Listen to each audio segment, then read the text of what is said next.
सबके घर में कोई ना कोई दूध को दे दो ताकि लोग जल्दी क्या कर सकता है, 2-3 जगह में अद्भुत काम करो, करने से लोग क्या होगा, तो वही सर्वशक्तिमान परमेश्वर है। या अभी समझ लो अमरनाथ के ऊपर भूजाल आने दिया, विष्णु देवी को भूजाल आने, बाकी या मक्का मदीना में लगातार भूजाल आते रहता है, तो फिर उन लोगों का प्रभु ऐसा हिला सकता है, उनका मन को प्रभु क्या कर सकता है, बदल सकता है। ऐसा प्रभु क्यों नहीं करता है? प्रभु डरा कर धमका कर कोई काम नहीं करना चाहता है, अपना मन से अभी लड़ने के लिए मौका क्यों देता है? वो लड़ाई के द्वारा आपको मजबूत करता है, आपके अंदर का खूबी को प्रकट होता है,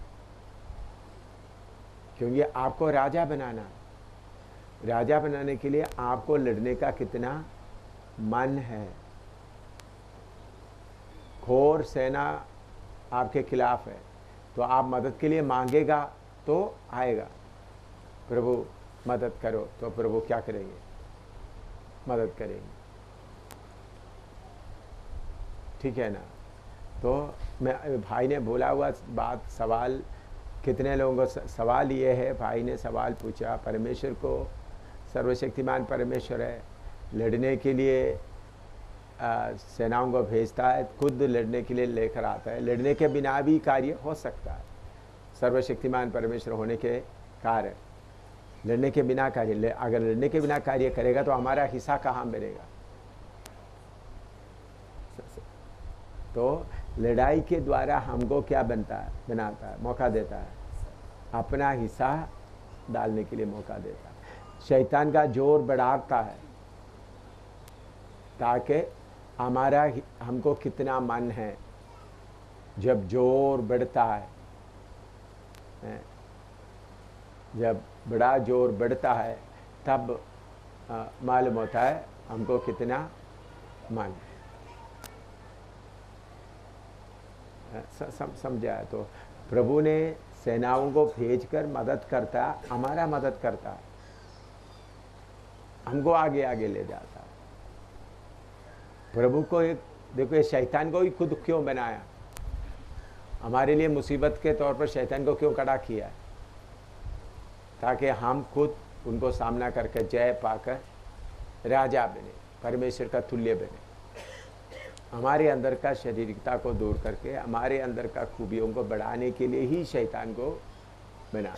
तो जितना लड़ाई बढ़ता है उतना हमारा आत्मिक मनुष्य मजबूत होते जाता है, आत्मिक मनुष्य के अंदर का शारीरिक स्वभाव हटता है।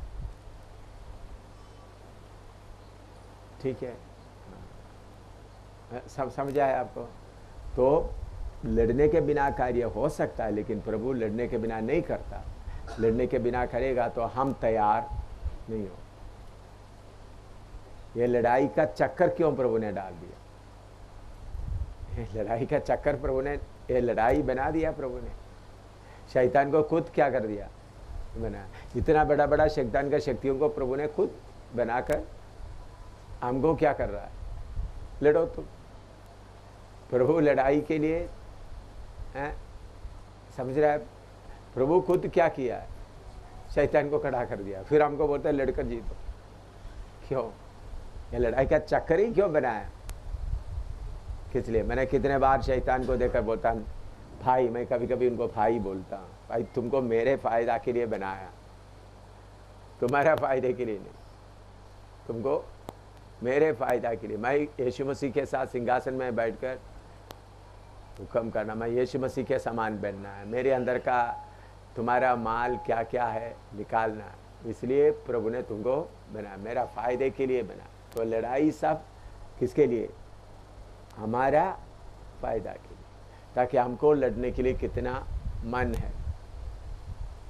रुकावट प्रभु क्यों आने देता है हमको? प्रभु उसमें से देखता है हमारा मन कितना, समस्याओं को। हमारा पिता परमेश्वर को हमारे लिए सब कुछ इंतजाम करना कोई मुश्किल नहीं है, लेकिन ये मुसीबतें, समस्याएं हमारे सामने होगा तो ही हम कैसा इस समस्याओं को सामना करेंगे करके हमारे भीतरी मनुष्यत्व का बल बढ़ता जाता है। वो परमेश्वर कैसे, क्योंकि हमारे अंदर का भीतरी मनुष्य किसके समान होना है? परमेश्वर के समान होना है। तो इसलिए लड़ाई का चक्कर प्रभु ने डाल दिया। लड़ाई सचमुच एक चक्कर है, और गहराई से देखेगा तो वो एक चक्र। बाद में प्रभु उस शैतान को 1000 साल के लिए क्या कर सकता है? प्रभु 1 सेकंड में शैतान का सेना को क्या कर सकता है? दूर कर सकता है। फिर भी दूतों को भी प्रभु ने खड़ा कर दिया है। दूत लोग भी अपने आप कोई काम नहीं करेंगे जब तक आप उनको मौका नहीं देंगे, आपके अंदर उसके लिए मन ना आए। समझाया अभी? तो इसलिए लड़ाई, आत्मिक लड़ाई हमको क्यों प्रभु करने देता है? जितना हम लड़ाई लड़ते हैं उतना हम सेवा के लिए, प्रभु के राज्य के लिए हम हकदार बन जाता है। परमेश्वर का सेवा में, परमेश्वर के राज्य के लिए हमको प्रभु ज़्यादा मौका देने के लिए एक घटना होता है। आपसे अभी काम नहीं होगा, अभी जोर ज़्यादा हो गया, जोर ज़्यादा हो गया, आपसे काम नहीं हो रहा, तो वो अपना फौज को लेकर आके हमारे लिए लड़ाई लड़कर, देखो मैं तुम्हारा पिता हूँ, मैं तुम्हारा सारा काम कर सकता हूँ। क्योंकि कभी ये लड़ाई का जोर बहुत ज़्यादा होता है, हमारे कंट्रोल के बाहर होता है। इसलिए पौलुस बोलता है, उन्होंने दूसरा कोरिन्थी पढ़िए, दूसरा कोरिन्थी पहला अध्याय उसका 4 से पढ़िएगा, उसका 8-9 पढ़िएगा। दूसरा कोरिन्थी पहला अध्याय उसका 8-9।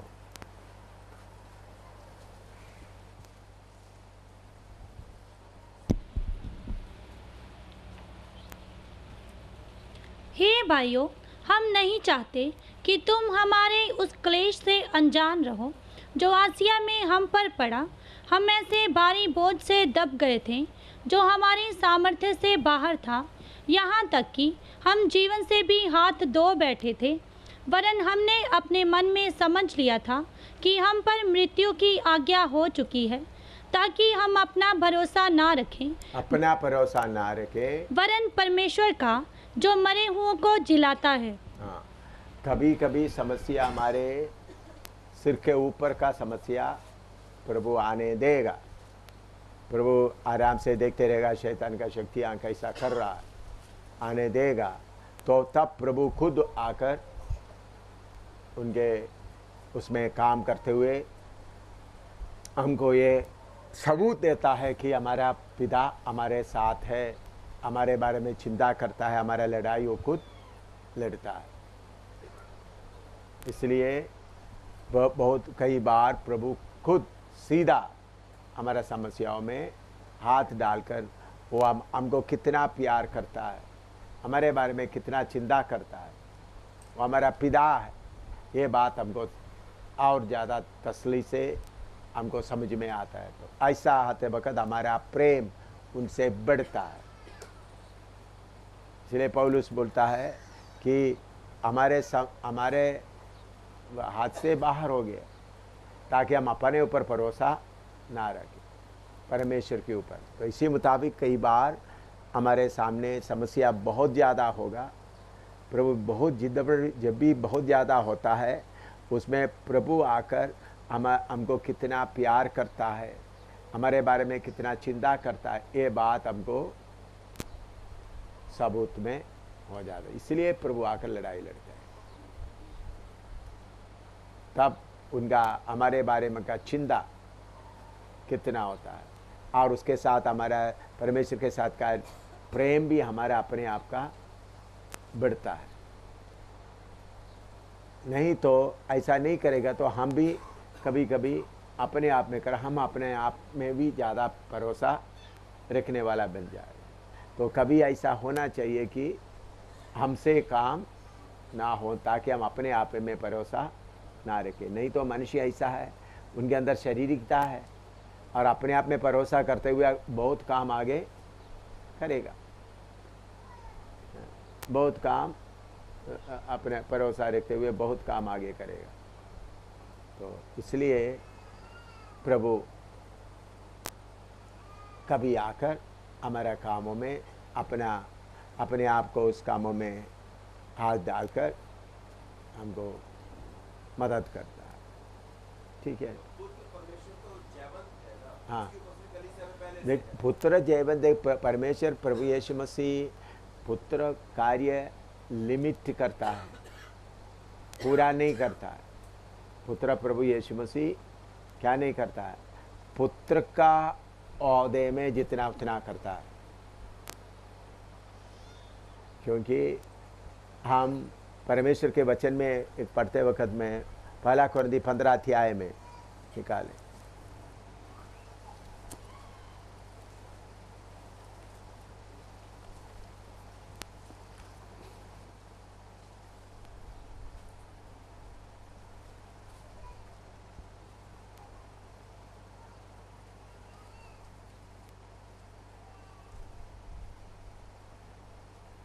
उसका 28 पढ़िएगा। 1 कुरिन्थी 15 का 28। और जब सब कुछ उसके अधीन हो जाएगा तो पुत्र आप भी उसके अधीन हो जाएगा, जिसने सब कुछ उसके अधीन कर दिया, ताकि सब में परमेश्वर ही सब कुछ हो। अभी ट्रिनिटी में या पिता पुत्र पवित्र आत्मा तीनों में, तीनों एक है, तो भी आत्मा कितना करना है, पुत्र कितना करना है, पिता कितना करना है, उनके तीनों के बीच में ये सहमति है। आत्मा अपना काम करेगा, पुत्र अपना काम करेगा, पिता अपना काम करेगा। आत्मा सब काम कर सकता है, पुत्र सब काम कर सकता है, लेकिन फिर भी ये तीनों को उन लोग आपस में सहमति से, पुत्र तुम इतना करो, आत्मा इतना करो, पिता मैं इतना करूँ। तो इसलिए पिता जितना बोला है उतना ही पुत्र करेगा।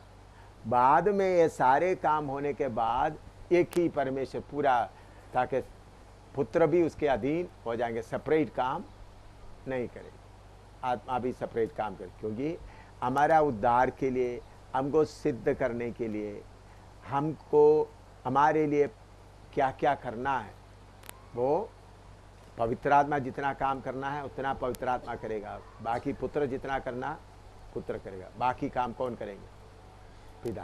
तभी तीनों का हिस्सा हमारे जीवन में हो जाता है।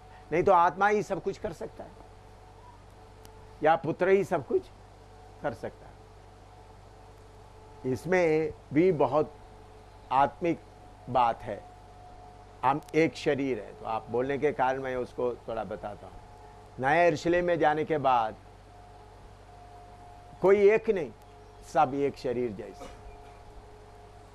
एक एक मेंबर एक एक कार्य करे, एकता। तो एकता, एक ही सब काम करते रहेगा तो एकता नहीं होता। एक एक अपना काम, जैसे एक मशीन में अलग अलग पार्ट है, उसी मुताबिक एक एक पार्ट एक एक करता है। तो नया यरूशलेम में एक मन, एक दिल, तो वो अभी पिता पुत्र पवित्र आत्मा में चलता है। इसलिए यीशु मसीह बोलता है, मैं जय पाकर मेरा पिता के सिंहासन में बैठा, तुम भी जय पाकर क्या करेंगे, सिंहासन में बैठेंगे। तो पुत्र जाकर क्रूस पर दुख उठाने के लिए जाते हैं, आपने मुझे क्यों छोड़ दिया, इतना निराशा में आ गए, तो उतना तक उतरा। तो उसका मतलब जो अधिकार उनको दिया था वो अधिकार उस समय उनको इस्तेमाल करने का नहीं। इसलिए पुत्र बोलता है तुम कब आएगा, वो प्रभु यीशु मसीह को जरूर मालूम है, लेकिन उन्होंने बोला वो पिता का काम है, इसलिए पिता को ही मालूम है। यीशु मसीह को मालूम नहीं है, पवित्र आत्मा को मालूम नहीं है। फिर भी प्रभु यीशु मसीह क्या बोलता है, आने का समय के बारे में पिता को ही मालूम है। तो इसलिए तीनों में, पिता पुत्र पवित्र आत्मा में, हम कलीसिया में प्रभु यीशु मसीह भी है, पवित्र आत्मा भी है, फिर भी पिता का जरूरत है, ताकि तीनों मिलकर हमको सिद्ध उनके समान बनाता, काम करता है। वो पवित्र आत्मा खुद कर लेगा हमारे अंदर पवित्र। इसलिए पवित्र आत्मा, इसलिए रोमी 8:26 में लिखा, 26-27 में लिखा है, किस रीत से प्रार्थना करने को हमको मालूम नहीं। आत्मा का मन होता है, आत्मा का मन के अनुसार आत्मा समझेगा ठीक है अभी पूरा करना है काम। हमको डिसीजन नहीं ले सकता, हमारे अंदर में रहने वाला आत्मा वो डिसीजन लेकर हमारे बुद्धि में वो बात डालकर हम प्रार्थना करें। तो अपने मुंह से अपने आप अब्बा पिता करके पुकारेंगे। यीशु साथ है तो भी, पवित्र आत्मा साथ है तो भी, पवित्र आत्मा हमको प्रेरणा देगा तुम अभी किसको पुकारो, पिता को। पवित्र आत्मा हमारे साथ है, यीशु हमारे साथ है, फिर भी हम पिता को पुकारने के लिए कौन प्रेरणा देगा, पवित्र आत्मा। उनका लिमिट, ये हम अभी ये तीनों का बात हम अभी कुछ भी हमारा दिमाग में कुछ भी नहीं कर सकते। कैसा हमको ऐसा देख पड़ता है, ऐसा दिखाई देता है, ये क्यों ऐसा करता है, उधर जाकर हम इकट्ठा बैठकर सोचते समय में पूछ सकता है। अभी हम उसके लिए ऐसा होगा डिसिप्लिन है करके बोलने से गलत भी हो सकता है। तो जितना हमको वचन से द्वारा क्लियर होता है वही हम करें, उसके आगे हम ना सोचें।